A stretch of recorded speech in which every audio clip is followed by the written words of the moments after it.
Hey guys, it's Andrew from Cardinal Kia. In this video, I'm going to show you how to set your custom button in the 2022 Kia Sportage. I have in front of me here an EX Premium S all-wheel drive in scarlet red.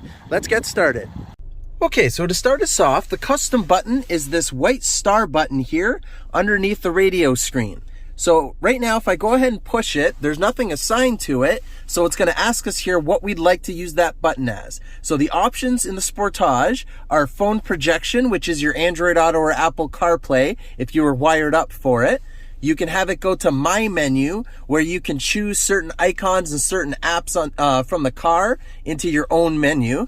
You have your Bluetooth audio to stream music through your phone, or you can have it set to turn the display on or off. I'm going to go ahead and set that. We're going to back to the home screen. And if I now push that button, it's going to turn the display off. If I were to push it again, it'll come back on. If I were to press and hold the button, it'll ask me then what other options I'd like to choose for that button to do. And you can change it as often as you want to. And that's how you do it.